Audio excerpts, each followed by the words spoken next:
In search of the perfect language game. When I first started teaching English to elementary school children many years ago, I used to model or elicit new language targets, and then get the children to practice these new words and patterns in games. I gradually realized that some of these methods were incompatible with the constructivist approach to psychology that I believed in.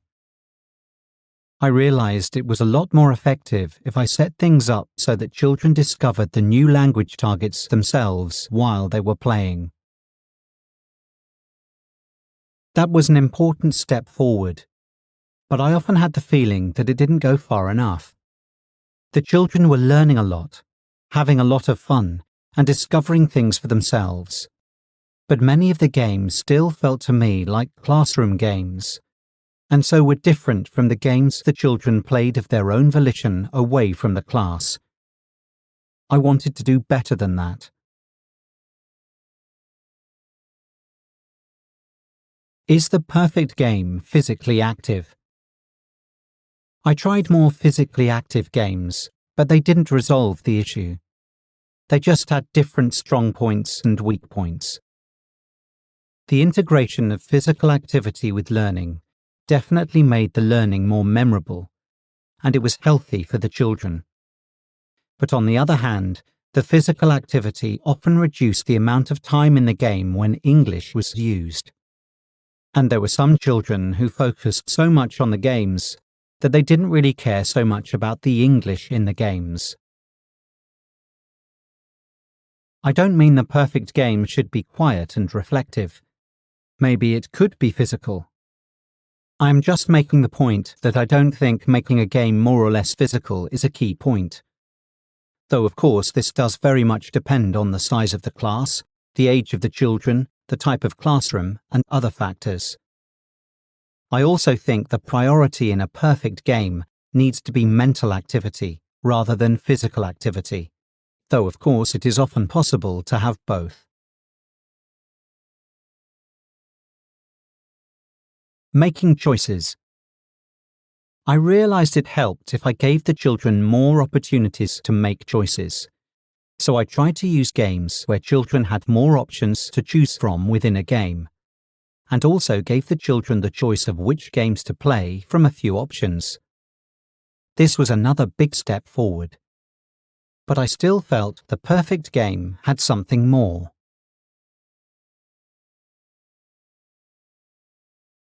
Assessing games. I tried analysing individual games and trying to improve them. I think there are two broad questions to ask about a game. Are the children fully involved? And are the children reaching their full potential as learners?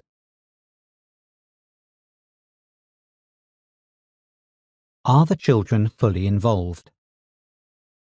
I think the first thing to consider is whether the children would also enjoy the game outside the classroom.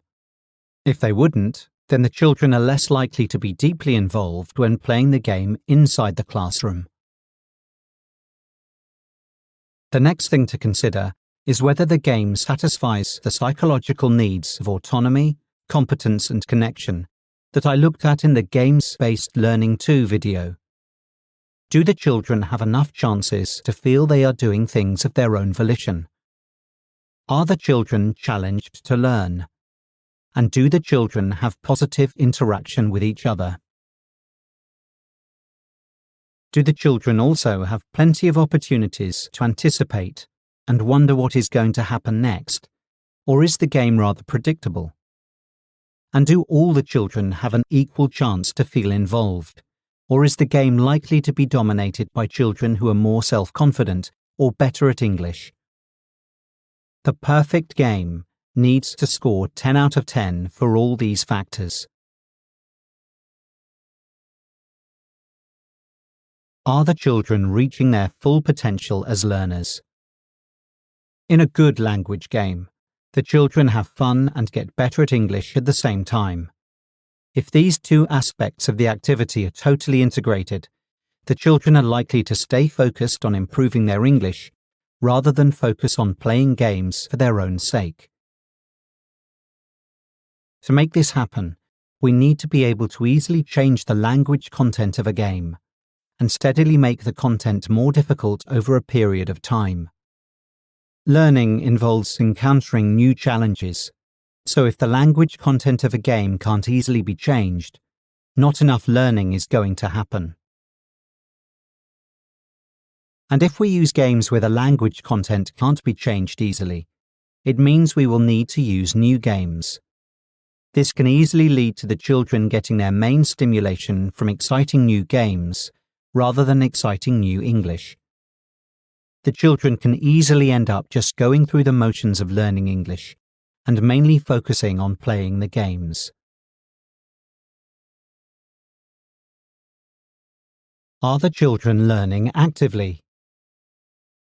For children to reach their full potential as learners, they need to be learning actively. From a long-term point of view, one of our biggest responsibilities to the children is to strengthen their natural potential to be self-motivated, active learners. The aim is for the children to be self-motivated to learn English both inside and outside the classroom. A game that encourages active learning and strengthens self-motivation contains a lot of mystery and confusion. It puts a series of challenges in the path of the children and makes the children pause and think, huh? But by the end of the game, or after a series of games, they have resolved the confusion and so feel a sense of accomplishment. I looked at this active learning cycle more deeply in the videos on child-centered learning. So which game is the perfect game? Maybe you know a game that you think is a contender. If you do, I suggest asking these 7 questions about the game. 1. Would the children enjoy the game outside the classroom? 2. Is learning and fun fully integrated? 3. Can the language content of the game easily be changed? 4. Are the children likely to have positive interaction with each other? 5. Do all the children have a reasonably equal chance to feel involved? 6. Do the children have plenty of opportunities to anticipate? 7. Do the children have feelings of ownership and autonomy? If there is a maximum of 10 points for each answer, what is your final score? Of course, it depends on the size of the class, the age of the children, the layout of the classroom, and other factors. So I suggest you assess the game for a particular teaching situation. My perfect game. I have taught in many different situations, but for the last few years, I taught small classes with between 4 and 10 children in a class. It was a lovely situation. For those classes, my perfect game was using a simple pack of playing cards. I would give this 10 out of 10 for each of those 7 questions. Why was it perfect? One reason is that the same cards can be used for a wide variety of different games. The children can play Old Maid, Hearts, Go Fish, Concentration, and many other games. So they can choose which game to play, and they can even teach each other new games. They definitely have a feeling of autonomy and ownership. The English class became a kind of card club for them. And at the same time, the children's English improved extremely quickly, even their mastery of complicated sentence structures with all 4 skills of listening, speaking, reading, and writing. Let's look at how that was possible. I used different kinds of cards at different stages. For the first 4 stages, the cards are for learning phonics and have pictures, letters, or words on them. When the children play a game, they perform phonics tasks. The way they do this varies according to the game they are playing. They can perform a task every time they play a card, or it could be when they make a pair, hand over a card, or make a set. In these first 4 stages, these card games are just one of the activities in a class. They are combined with other activities for learning vocabulary, communication patterns, and writing. Let's look at the 5 stages. Stage 1. At the first stage, I use cards where hearts and clubs are letters of the alphabet, and diamonds and spades are the corresponding anchor words. The aim is for the children to learn a, apple, k, cat, and so on, while playing. Stage 2. In the second stage, the children learn anchor words for special phonics families in the same way.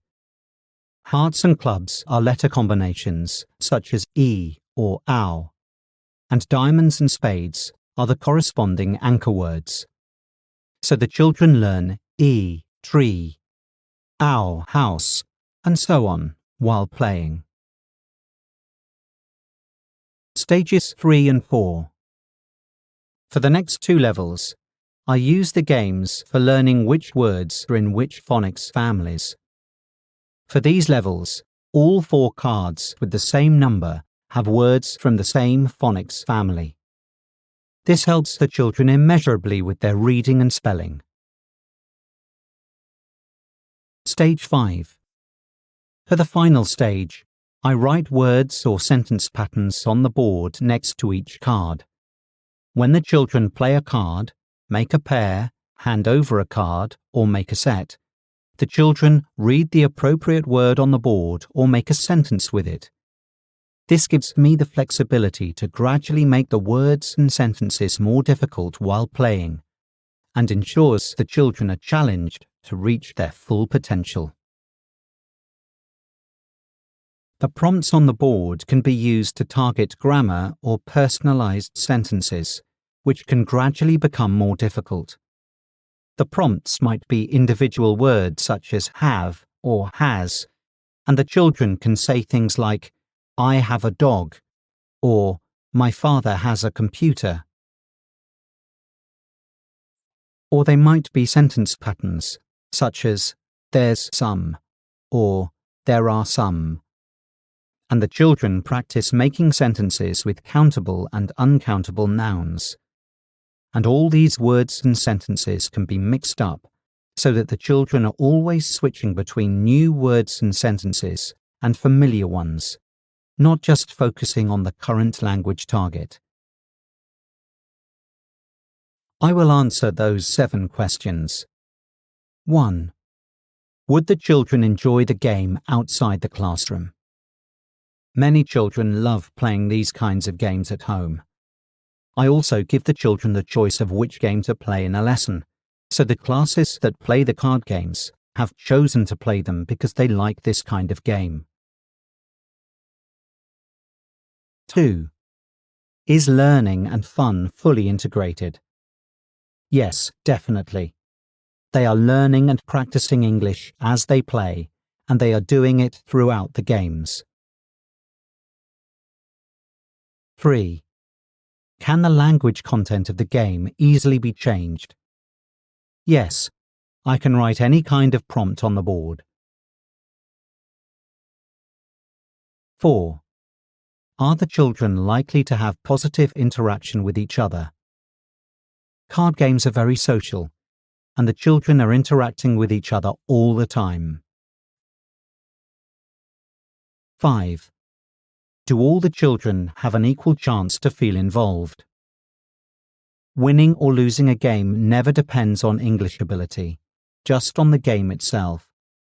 If a child makes a mistake, I give hints and help if necessary. 6. Do the children have plenty of opportunities to anticipate? Card games involve a lot of wondering and guessing what is going to happen next. 7. Do the children have a feeling of ownership and autonomy?